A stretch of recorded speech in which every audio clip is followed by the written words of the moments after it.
Hi, welcome to Frisky, a podcast about everything marketing and sexuality. Welcome. Today, Daniela and Athanasia, and with us, Mo Cheded from Kedge, Associate Professor in Sociology and Consumption and Markets. Welcome, Mo. Hi, thank you for having me. Thank you for being with us. So today, Mo will help us to kind of discuss a few things super interesting on queer creativity and becoming and unbecoming. So great starting point from here. We're really interested to hear your experience with your paper published in Marketing Theory, where you talk about some of these processes within a community of cross-dressers based in the United States. Can you tell us a little bit more about your research and what drew you into this community? What drew me into this research? This was actually the first paper where I started stepping fully into gender studies. After finishing my PhD, I kind of like flirted with that when I was doing my PhD because I come from a background of health. Uh, and I was doing a lot of work on the intersection of genetic risk identity and gender. I was like reading more and more on critical feminist theory, queer theory, and developed an interest on that. Um, this project in particular, actually, it's interesting. Its inception. I was going to TCR. My first time going to transformative consumer research workshop, and with one of my calls actually in this paper, we did like a little road trip, and then I took her to her first drag show, and she got really inspired. As soon as we came back to the UK, she had the idea. She was like, I want to do some work on this. And I was like, okay, let's explore. um, and then COVID hit, and actually, because I used a lot of online research, so COVID hit, and it was like a good space. Initially, the project was supposed to be a larger scale, involving face-to-face interviews, but with COVID, it was a bit, it limited it to more an online space. And that's how the initial idea came about. So it was very much around the idea of transgressing norms, uh, but also the limitations within the label itself, which we touch upon a little bit in the paper, but not to the level that I wanted to. It's always we have to go with the current conversations within the field. You want to like push a little bit, but not too much. If I had to do this project now, because it has been done, we did it like in 2020, and it was published end of 21. So if we did it now, probably we'd do it a bit more differently and in a bit more disruptive way. It was a cute moment. I love when we think back on the kind of research we've done, right? It changes with us, and you kind of look back and you think, well, but I still think it's a great paper and quite disruptive. It's funny how you mention it's not. I think it really looks into communities, especially that we don't talk about that much, and the kind of experiences. Can you tell us a bit more about what's going on in the paper? Yeah, so we looked at communities of people who engage in cross-dressing. And cross-dressing as a label is really interesting because it's really broad. Like if we think about it, for example, in the drag community, like actually cross-dressing is making a comeback more as a joke and a slur when a drag queen is not very polished. It's like, oh my God, it's giving CD. So when we use the term it's giving CD, it means, gosh, it's so like basic.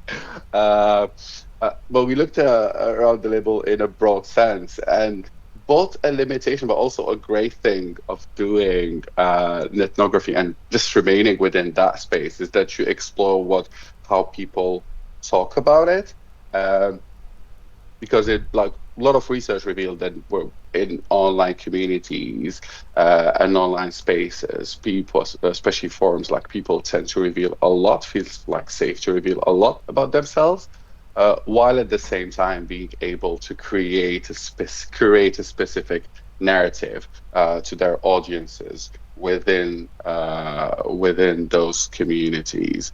Um, So yeah, so basically, we identify with different gender identities, different sexual orientations, who engage in the practice of cross-dressing. It could be they do it to enact a fantasy, it could be sexual fetish, it could be around kinky practices, it could be just as a form of gender expression or more as a risky behavior where there were like, for instance, some people wearing like underwear that would be categorized as belonging to opposites. Because it's really interesting the language in cross-dressing. It's very binary, and it's interesting because it's like it transgresses, but at the same time, it's very binary in itself. Because like crossing, it's the idea of crossing, and there are two poles, and you're crossing it. So it's both liberating and constraining, and we touch upon that a little bit in the paper. And I think this is something that the field could take further, this idea of labels that both liberate and constrain. So in a sense, they could just like wear underwear of like what is considered the opposite gender under their clothes, and that gives in a sense, like the fantasy and the excitement that comes with that. Um, a lot of it is like what you mentioned at the beginning, the idea of creativity. In a sense, you have what has become the norm, because the norm doesn't come from just the Big Bang. It is something that has been institutionalized, but also repeated. It's a repeated practice that becomes a norm. And in a sense, it is not necessarily just like rejecting or hating the norm. It's just wanting to move, the desire to move beyond it, and like kind of like disrupting the boundary um, around it. And with that, there is both concepts of creativity and queer failure that come into that. Because whenever you try, there are moments of failure, but that's what brings into being these new and alternative. I mean, the term alternative is also in itself quite contentious, but alternative forms of being and existing in society.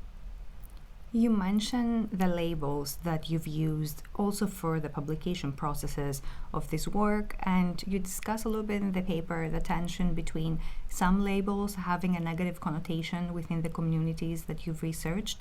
How do you try to negotiate being true to how the community is using the label, and also for publication purposes, how we use as academics those labels? It is a very tricky process. It is a very tricky process. Um, what is interesting about this particular paper, because we used ethnography related data that was, if I remember correctly, it was like 2009, 2010, the start of the forum until to 2020. Uh, Throughout that period, how as a society we talk about gender has changed a lot, and it keeps changing. So within the forum, there were already like there was a lot of movement. Um, so in a sense, you don't want to over-interpret. You want to be true to how people identify. You want to be true to the context of identification. There are also the interactions with the reviewers that happen in there.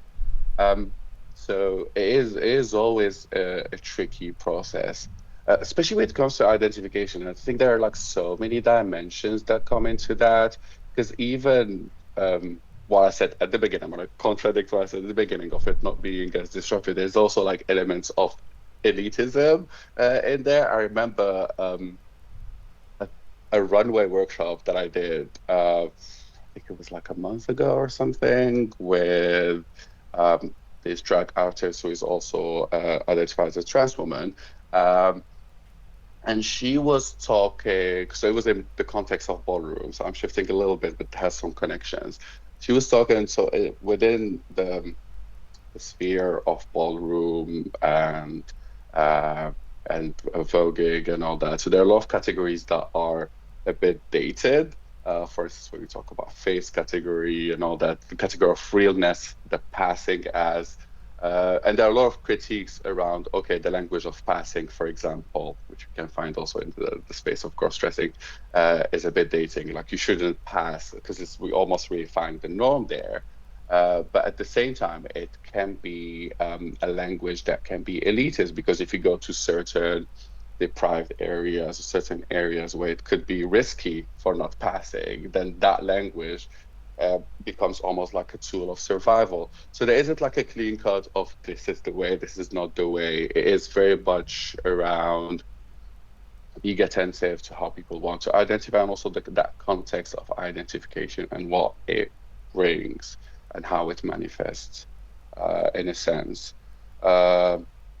With the review, because I had to have a look at this paper again for the first time, I think, since its publication, just before this. I was looking at some bits and I cringed like crazy, especially towards the end, because I was just like, oh gosh, that was just probably a response to reviewers. But it's part of the process and the game. In a sense, I think also it depends on the stage of career, because I was quite at the beginning of publishing journey, whereas like now would be pushing a little bit more to keep some stuff. But yeah, We love it. Just for Thank you. those who never came across the term passing, how would you define it? Right. That is a complicated term. So hey, if people out there want to cancel me, please don't. But like, yeah, you could cancel it. It's a very complicated term. So passing, when we talk about like, especially it's used a lot in for trans folks in the context of like, so an example of it is the term dolls.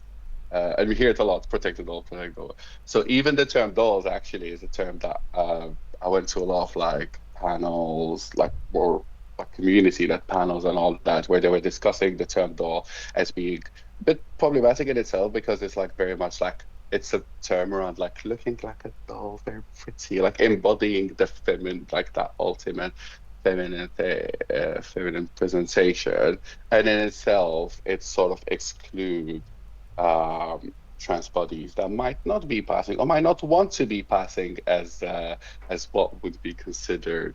It's basically you have this norm in this pole, and you have that norm, and you want to move from this to this and be passing. So what's good is like even the term doll now is being reappropriated with new terms to it. So it's great, but it's interesting that a few years back there were these debates around it being quite damaging because it reifies that need and necessity to be passing, and almost like a hierarchy of passing, not passing. And it can have some impacts on legislations. I mean, we see all what's happening in the world, the attack on trans people. So you can have like a full attack, and so you can have some people regulating, oh, you can get into this or that bathroom if you pass as that. So it's a concept that can be quite damaging. But the interesting side of it is that at the outset, it was a term mostly used around, say, survival in a sense. Like, in order to survive, you must pass. When there were even more restrictions around the space. So it is a complex notion that we didn't in the paper we didn't use the term passing, but in a sense there were a lot of instances of when we talk about that it being a risky practice, a lot of concerns of the participants that we explored was about passing. So for example, when they talk about the voice like coughing and the voice like shifts, that's a risk to passing. So you have the visual appearance, what you see, the initial presentation, and then you have other sometimes verbal, non-verbal cues that can, in a sense, jeopardize the act of passing, which can have an impact on the safety of the individual. What you're discussing also in terms of the language and how it changes so much very quickly in these communities and in these spaces, it creates some type of challenge for publication as well.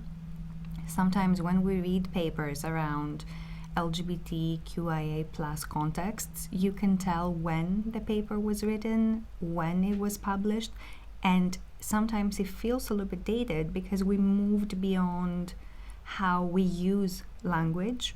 We've had that experience recently with a paper talking about women's experiences in a context, and we had a feminist theory reviewer saying that the language we were using was not feminist, but it was very current language used on the internet about how women talk about each other in a way that is feminist. Did you have any experiences with the reviewers and the use of language that maybe they didn't understand certain terms?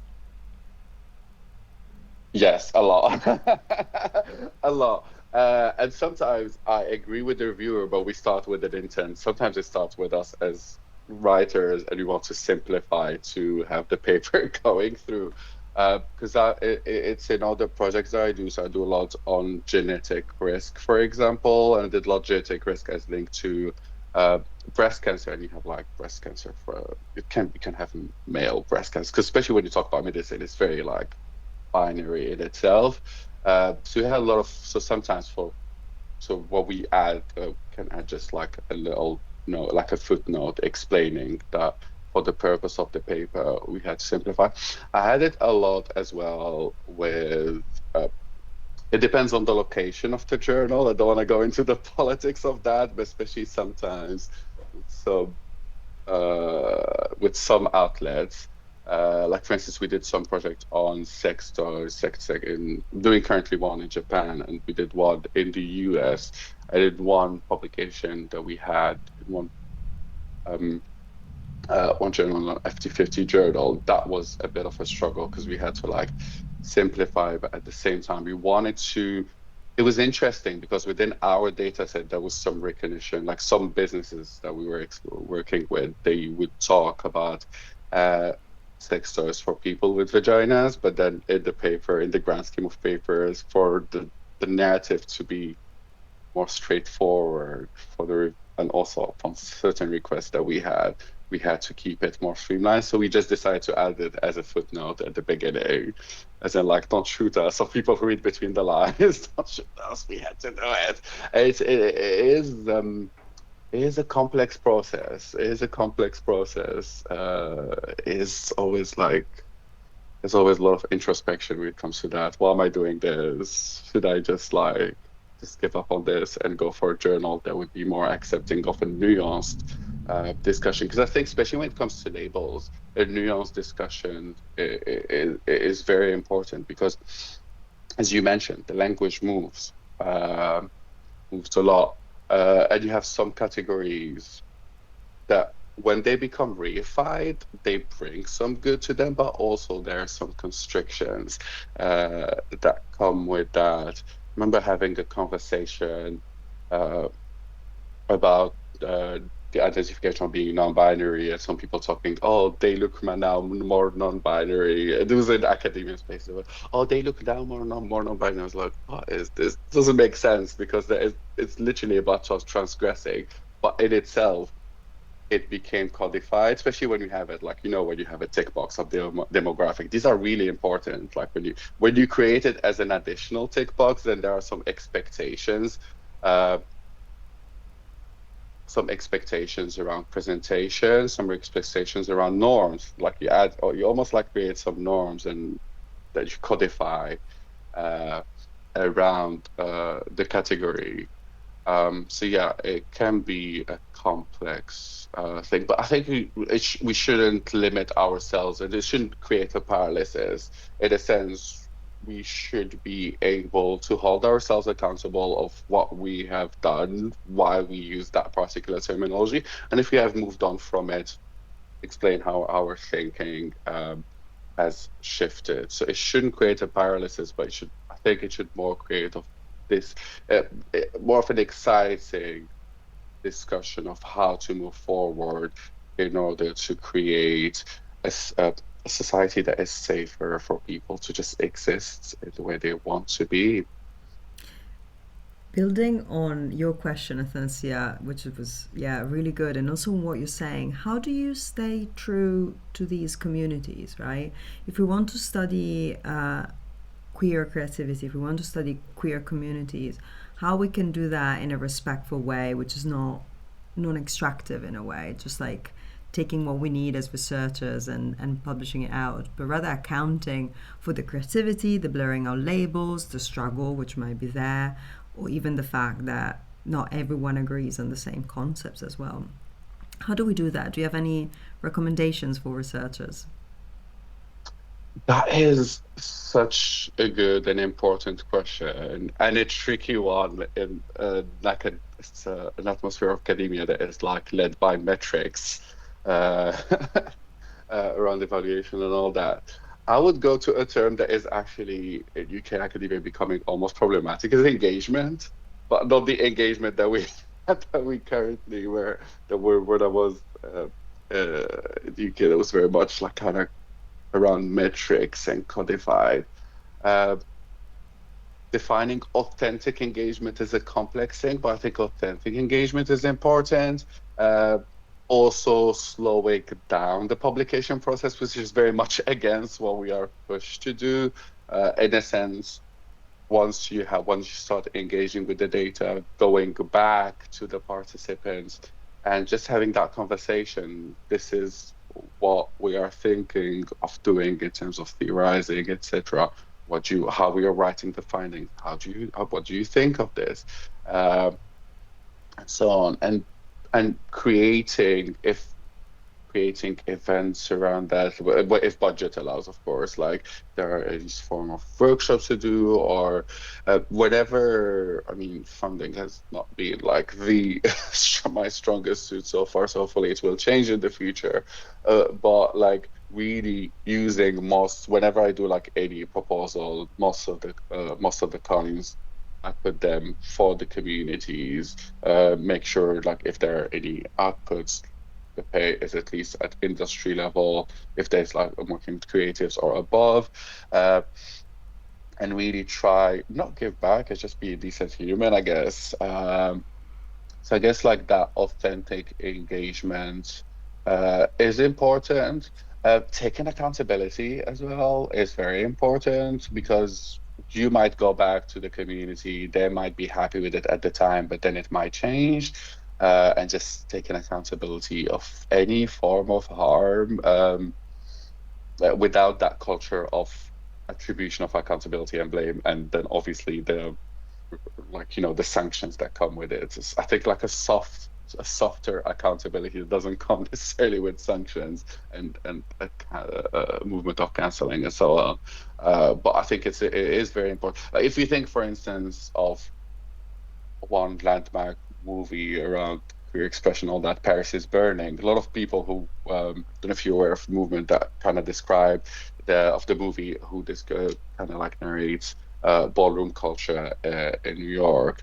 And a lot of participants in the movie were very much against the way they were depicted, and they found it to be quite an extractive movie. But at the same time, it remains like very much an important introduction to queer culture. So recognizing the benefits of something, whether it's an academic paper or other form of media to disseminate, but at the same time remaining aware and attentive to potential harms and how we can take accountability and then take corrective action. So I think it's almost like a temporal thing. We're at the moment trying as much as we can to have an authentic form of engagement, even if it kind of constrains and slows down the process.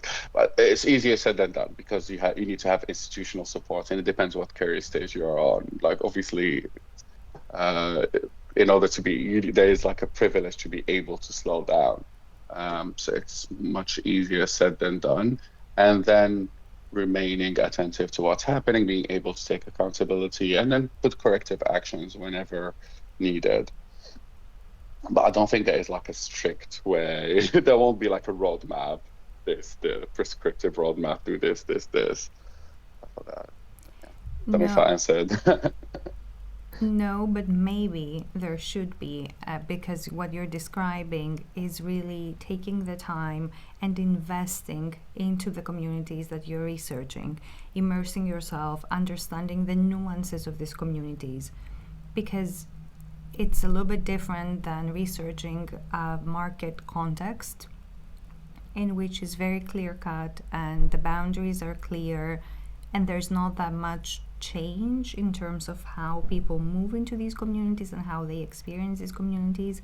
So definitely having some type of roadmap or maybe justification for slowing down the publication process, the process that you spend, the time that you spend within those communities, I think that it can make a huge difference. And also being able to shift the project while time passes and while you're researching something as it changes.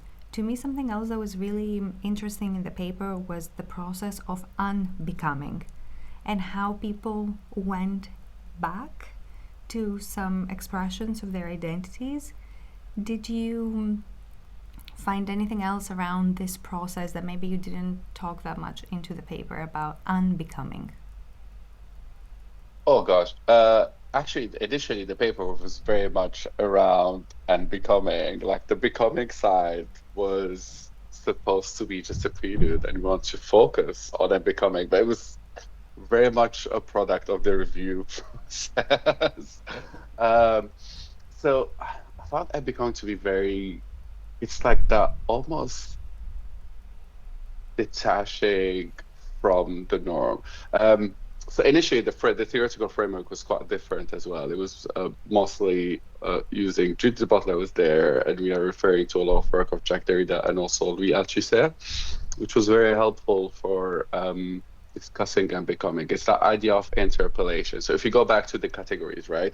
And the categories are important, like one of the bases of marketing, and that we use also for consumption and all that. It's like if you talk of STP, segment, I know you're gonna hate the term segmenting, targeting, positioning, but that is such an important way of how practitioners do marketing, how we kind of categorize communities. We do it in a lot of fields, like in medicine, you have epidemiology where you have the population and break it down. It's such an important part of our current way of doing things, kind of putting into categories. And if you think of like the boxes that you fill when you start a new job in the HR box, or if you fill a survey, anything you would fill, or if you're just filling any form of subscribing to a service, and that you have the categorization.